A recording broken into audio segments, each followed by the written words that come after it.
Hi friends, భారతదేశంలో నరేంద్ర మోదీ ఉద్యోగ అవకాశాలు క్రియేట్ చేయలేకపోవడం వల్ల, అంటే భారతదేశంలో నిరుద్యోగ సమస్య పెరగడం వల్ల అమెరికాకు మన భారతదేశం నుంచి ఇల్లీగల్ ఇమ్మిగ్రెంట్స్గా లక్షలాది మంది తరలి వెళుతున్నారా?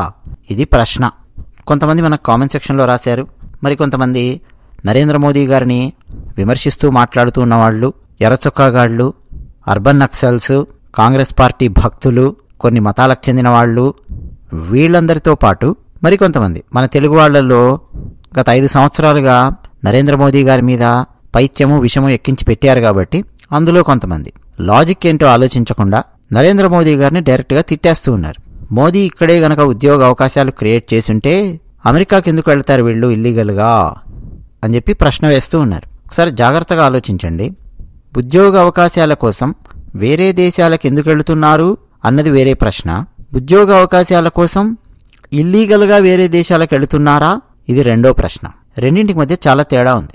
ఉద్యోగం కోసం లేదు బెటర్ లైఫ్ కోసం గ్రామాల నుంచి టౌన్స్కు, లేదు గ్రామాలు టౌన్స్ నుంచి పట్టణాలకు, పట్టణాల నుంచి మహానగరాలకు, ఒక రాష్ట్రం నుంచి మరో రాష్ట్రానికి, ఒక దేశం నుంచి మరో దేశానికి తరలి వెళ్ళడం అన్నది ఈరోజు కొత్తగా ఉన్నది కాదు, ఎన్నో సంవత్సరాలుగా ఉన్నది. అయితే ఇవన్నీ కూడా చట్టబద్ధంగా జరుగుతూ ఉన్నాయి. ఇక్కడ ఎవరు తప్పుపట్టరు, దీని గురించి పెద్ద చర్చ రాదు. కానీ ఇక్కడ ఇల్లీగల్ ఇమిగ్రెంట్స్కి సంబంధించిన చర్చ వస్తుంది. అసలు ఆ చర్చ వచ్చినప్పుడు నరేంద్ర మోదీని తిట్టాల్సినటువంటి అవసరం ఉందా ఆలోచించండి. ఇక్కడ నాకు ఉద్యోగం లేదు కాబట్టి, మోడీ నాకు ఉద్యోగం చూపించలేకపోయాడు కాబట్టి ఇల్లీగల్గా అమెరికాకు వెళ్ళే ప్రయత్నం చేశాను అని ఎవరైనా క్లెయిమ్ చేసుకున్నా, వాళ్ళని ఎవరైనా సపోర్ట్ చేసినా, ఆ సపోర్ట్ చేసే వాళ్లకు బ్రెయిన్ లేదు అని చెప్పి అర్థం. 2 ఎగ్జాంపుల్స్ అండి. ఒకడు పిల్లవాడు దొంగతనం చేశాడు, 12-14 ఏళ్ల పిల్లవాడు.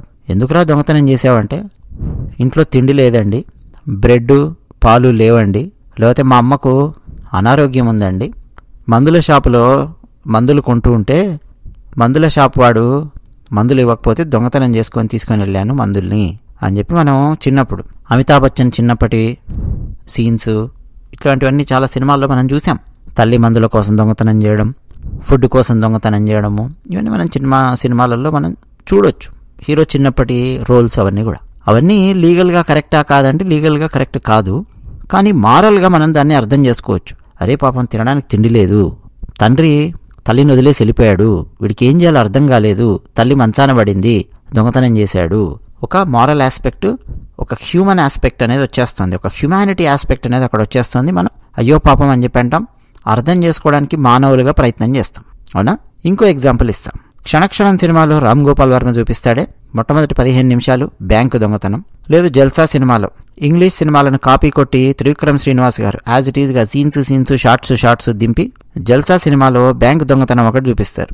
అలా చాలా సినిమాలలో మనం బ్యాంకు దొంగతనాలకు సంబంధించిన సీన్స్ చూడొచ్చు.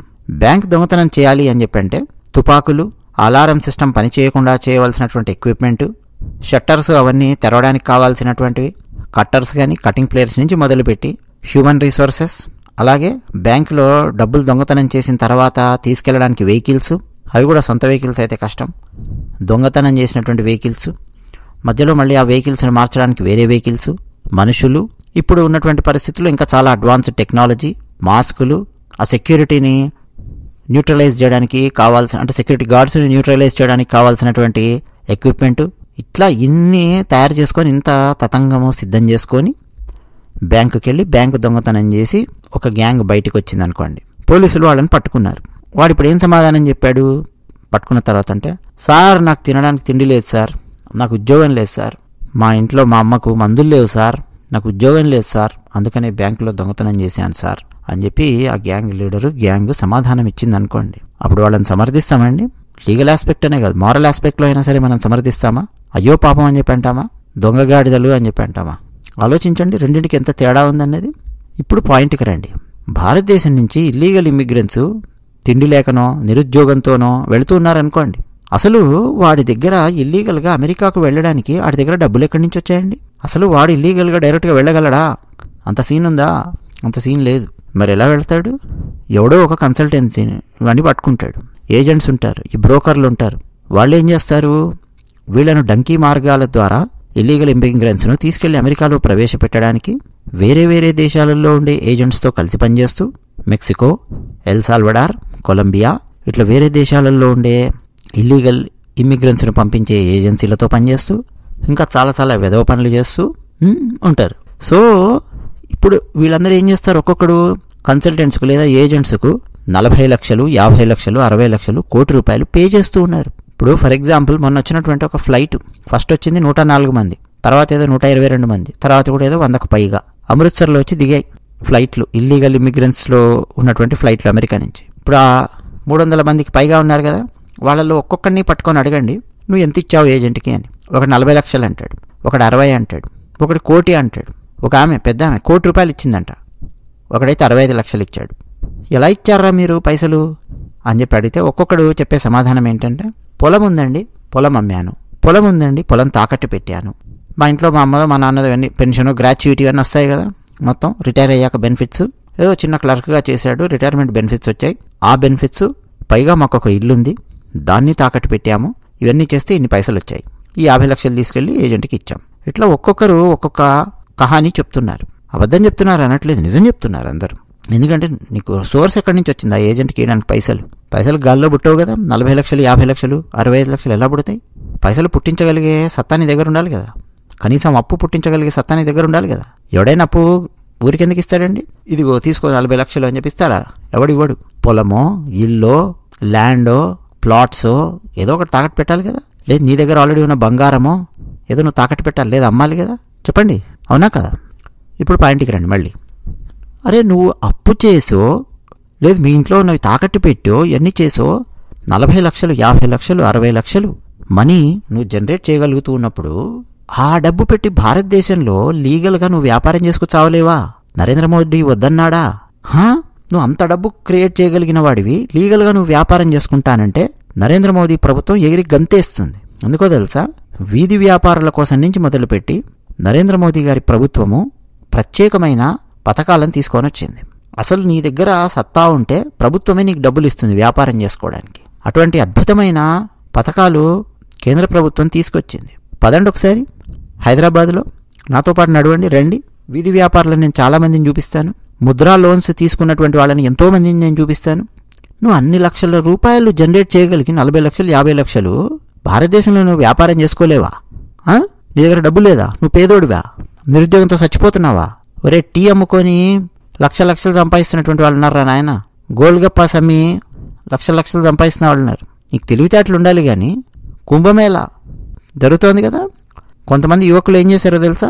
నిరుద్యోగ యువత, పెద్ద చదువుకున్న వాళ్ళు కూడా కాదు, పొలాలు ఇవన్నీ ఉంటాయి, పొలం పనులు ఉంటాయి వాళ్ళకి, మిగతా టైంలో కూలీలుగా పనిచేస్తున్నారు పొలాల్లో. మిగతా టైంలో ఏం చేశారు? ఇంకా అందులో ఒక 10th క్లాస్ పిల్లోడు కూడా ఉన్నాడు. అప్రిషియేట్ చేయాలి. ప్రయాగరాజ్ చుట్టుపక్కల వేప చెట్లు ఎక్కడెక్కడున్నాయో చూసుకొని వెళ్ళి వేప మండలు తెంపి ఆ కొమ్మల్లో నుంచి నీట్గా వేప పుల్లలు తయారు చేసుకొని చక్కగా తీసుకొని కుంభమేళా దగ్గర రాత్రి ఒక 2-3 అవర్స్ తిరగడము, ఉదయము 3 గంటల నుంచి లేచి మళ్ళీ ఒక 4-5 గంటలు తిరగడం. వేప పుల్లలు అమ్మారండి. ఒక్కొక్క వేప పుల్ల 10 రూపాయలు. అక్కడికి వచ్చిన వాళ్ళలో చాలామంది ధార్మికంగా ఉండేవాళ్ళు, ధర్మం పట్ల మన భారతీయత పట్ల గౌరవం ఉన్న వాళ్ళు ఉంటారు కదా. వాళ్ళలో చాలామంది అరే పేస్ట్ బ్రష్ ఇవి వాడడం ఎందుకు, ఈ పిల్లలు ఎవరో చక్కగా వేప పుల్లలు ఇస్తున్నారు, 10 రూపాయలే కదా తీసుకుంటున్నారు. ఆ 10 రూపాయలు కూడా ఎట్లా ఇస్తున్నారు? ట్రాన్స్ఫర్, గూగుల్ పే అయిపోయింది. అట్లా ఒక 10,000 వేప పుల్లలు అమ్మాడు అనుకోండి, నెలకు 10,000 వేప పుల్లలు అమ్మాడు అనుకోండి, ₹1,00,000 జనరేట్ చేసి తీసుకెళ్ళాడు. మజిల్ పవర్ ఉపయోగించాడు వేప పుల్లలు తెంపడానికి, బ్రెయిన్ వాడాడు అమ్మడానికి, కథం. అట్లా ఎంతోమంది. ఇంకొక ఆయన ఏం చేశాడో తెలుసా?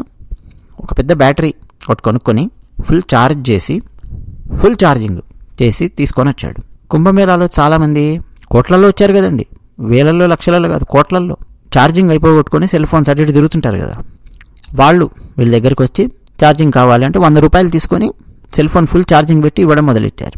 ఆ సిచ్యువేషన్ని బట్టి కొంతమంది అయితే 200-300 వసూలు చేసిన వాళ్ళు కూడా ఉన్నారు. Charging, cell phone full charging పెట్టి ఇచ్చేస్తారు. ఇప్పుడు ఇతను ఏం చేశాడు? ఒక బ్యాటరీ కొనడానికి, దాన్ని ఛార్జ్ చేయడానికి ఇంట్లో అయినటువంటి ఖర్చు, ఆ బ్యాటరీని ప్రయాగరాజ్ దగ్గర తీసుకెళ్ళరావడానికి కావాల్సినటువంటి ట్రాన్స్పోర్టేషన్ ఖర్చు, అక్కడ వచ్చి మనీ జనరేట్ చేసుకొని వెళ్ళిపోయారు. వేరే వాళ్ళకు ఉపయోగపడింది. అమ్మయ్య బ్యాటరీ ఛార్జింగ్ పెట్టించే వాళ్ళు కూడా ఉన్నారా అని చెప్పి సంతోషపడ్డారు అక్కడ జనాలు. సరే, కొంతమంది ఎక్స్ప్లాయిట్ చేసిన వాళ్ళు కూడా ఉన్నారు. ఈ వ్యాపారంలో చక్కగా చేసే వాళ్ళు ఉంటారు, ఎక్స్ప్లాయిట్ చేసే వాళ్ళు కూడా ఉంటారు. అది ఎక్కడైనా ఉంటుంది, ప్రతి వ్యాపారంలో. ఎందుకు ఇవన్నీ చెప్తున్నాను? ఒరే నీకు నిజంగా తెలివితేటలుంటే, లేదు నీ దగ్గర పైసలు ఉంటే ప్రభుత్వాన్ని నిందించాల్సిన అవసరం ఏముంది? పరిస్థితే లేదనుకోండి, అసలు ప్రభుత్వం అటువంటి సిచ్యువేషనే క్రియేట్ అవ్వలేదనుకోండి, తిట్టొచ్చు. మీకు 70s, 60s, 80s ఆ టైంలో నిరుద్యోగం ఉండేది. ఎందుకంటే ప్రైవేట్ కంపెనీస్ మన భారతదేశానికి రావడానికి కూడా జంకేటటువంటి పరిస్థితి. మన భారతదేశంలో ఉండే ఆ చట్టాలు అవన్నీ చూస్తే పివి నరసింహారావు గారు వచ్చిన తర్వాత కొంత ఫ్లెక్సిబిలిటీ ఇచ్చారు. ఫారిన్ ఇన్వెస్ట్మెంట్స్ మన భారతదేశంలో పెట్టుకోగలిగే విధంగా డోర్స్ ఓపెన్ చేశారు. అక్కడి నుంచి విస్తృతంగా ప్రైవేట్ రంగం అనేది వచ్చేసింది. ప్రైవేట్ రంగం విస్తృతంగా ఓపెన్ అయిన తర్వాత నిరుద్యోగ సమస్య తగ్గుకుంటూ వచ్చింది. అప్పటి నుంచి మీరు చూడండి, యూనివర్సిటీల నుంచి నక్సలైట్లలోకి వెళ్ళి రిక్రూట్ అయ్యే వాళ్ళ సంఖ్య తగ్గిపోయింది. ఇప్పుడు ఎక్కువ మావోయిస్టులు అడవుల్లో ఉండే వాళ్ళని రిక్రూట్ చేస్తున్నారు, గిరిజనులను. యూనివర్సిటీలలో రిక్రూట్మెంట్ చేయలేకపోతున్నారు. పోరా నాయనా అని చెప్పి అంటున్నారు యూనివర్సిటీస్లో. ఎందుకంటే నాకు ఉద్యోగం వస్తుంది పో ఏదో ఒక ప్రైవేట్ కంపెనీలో అన్నట్టున్నారు. సో ఇక్కడ ఏంటన్నా నరేంద్ర మోదీ ఏం చేశాడు ఇక్కడ? నువ్వు 40 లక్షలు, 60 లక్షలు, 70 కోట్ల రూపాయలు నువ్వు జనరేట్ చేయగలిగితే అప్పు ద్వారా నువ్వు ప్రభుత్వాన్ని నిందించడం ఎందుకు నాన్న? ఆలోచించు. దానికి ఇల్లీగల్ ఇమిగ్రెంట్స్ను సమర్థించడం ఏంటండి? ఇల్లీగల్ ఇమిగ్రెంట్స్ని సమర్థించడమా? ఒక పక్క మళ్ళీ నరేంద్ర మోదీని తిట్టడమా?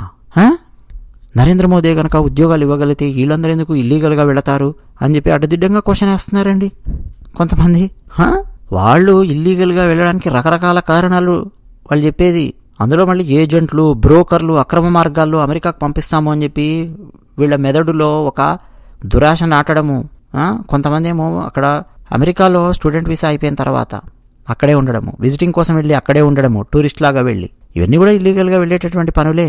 కొన్నేమో అబద్ధపు రాజకీయ కారణాలు చెప్పడం, వెళ్ళి అక్కడికి అమెరికాకు ఆ బార్డర్ లోపల రాగానే ఒకవేళ వాళ్ళు పట్టుకుంటే పాస్పోర్ట్ ముందే చింపేసేసి 2 చేతులు ఎత్తేసి నన్ను అమెరికా అయితేనే ఆహ్వానిస్తుంది, బాగా స్వీకరిస్తుంది, భారతదేశంలో నన్ను మతపరంగా టార్చర్ పెడుతున్నారు అందుకే ఇక్కడికి వచ్చాను అంటాడు.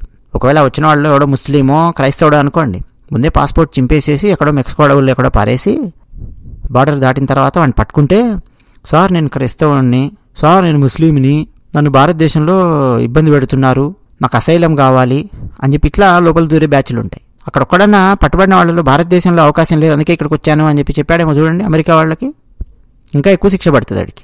అందుకని ఏం చెప్తాడు, ఈ రాజకీయ కారణాలు ఏదో చెప్పే ప్రయత్నం చేస్తారు, అబద్ధాలు. మళ్ళీ ఇదే పనులు ఇప్పుడు ముస్లిమ్స్ ఎవరన్నా ఆ గోడ దాటి వెళ్ళి అబద్ధాలు చెప్పారనుకోండి, అరే నీకు ముస్లిం దేశాలు చాలా ఉన్నాయి కదా, అక్కడికి వెళ్ళొచ్చు కదా, అమెరికాకి ఎందుకు వచ్చావు నువ్వు?